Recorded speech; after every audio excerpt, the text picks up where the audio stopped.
The cage was her world, and every inch of it spoke of confinement. The rusted metal bars that encased her existence were both a physical and a mental prison. She had known no life outside of this cage, no dreams beyond the iron boundaries that kept her trapped.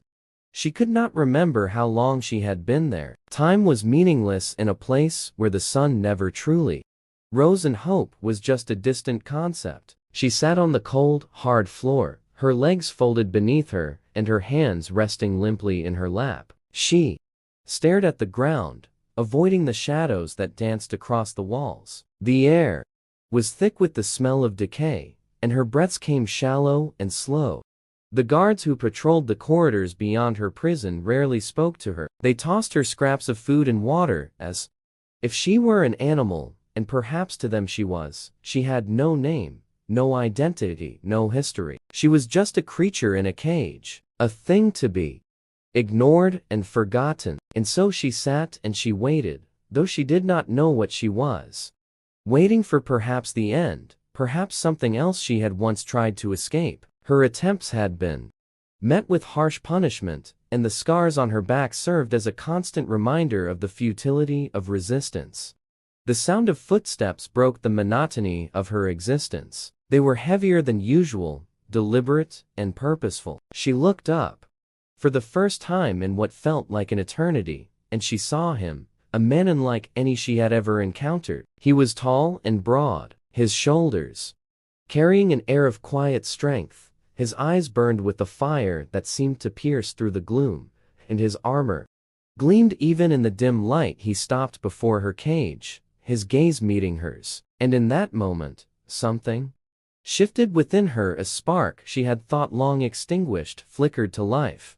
He knelt before the cage, his voice low and steady as he spoke. She could not understand his words, but there was a gentleness in his tone that unsettled her. It was a sound she had not heard in years. Kindness. She hesitated, unsure of whether to approach him or retreat further into the shadows. But he did not move closer, nor did he turn away. He stayed there, speaking softly until her trembling legs carried her to the edge of the cage.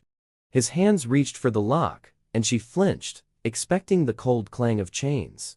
But instead, there was a sharp, metallic click, and the door swung open. She stared at him, her eyes wide with disbelief. He extended a hand towards her, palm up, an invitation. She hesitated. The open door was as terrifying as it was exhilarating. Freedom was a concept she could barely comprehend. But his eyes held no malice, no deceit, and slowly, hesitantly, she placed her hand in his. He led her through the dark corridors, his steps careful and measured, as though he understood her fear. The guards lay unconscious, or worse, their bodies crumpled in the corners. She did not ask him what he had done, nor did he offer any explanations. They moved silently, the oppressive weight of the dungeon lifting with every step. They ascended staircases, crossed bridges, until at last they emerged into the open air.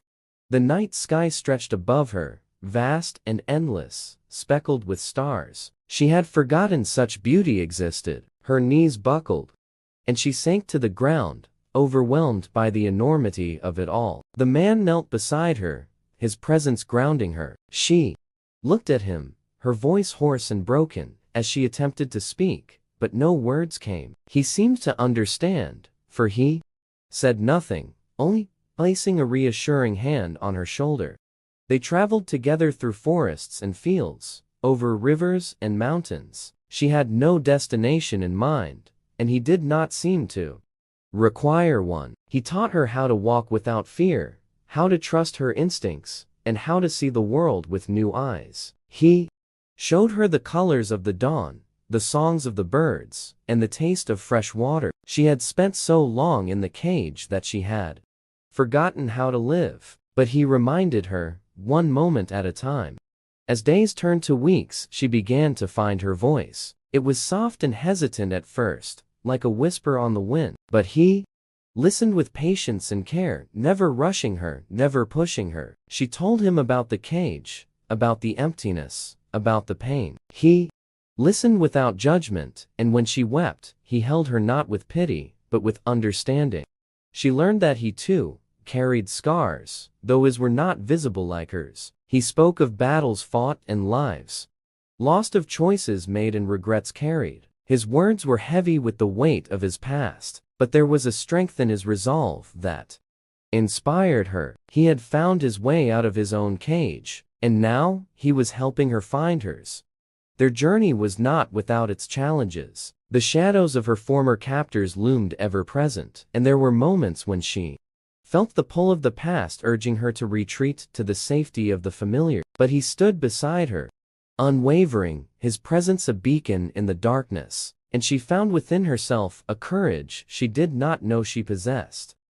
The day came when they reached a village nestled in the valley. It was a place of warmth and light, where laughter filled the air and children ran freely. She stood at the edge of the village, her heart pounding with uncertainty. But he took her hand once more, and together they walked into the light. The villagers welcomed them with open arms, offering food and shelter, and for the first time, she felt a sense of belonging.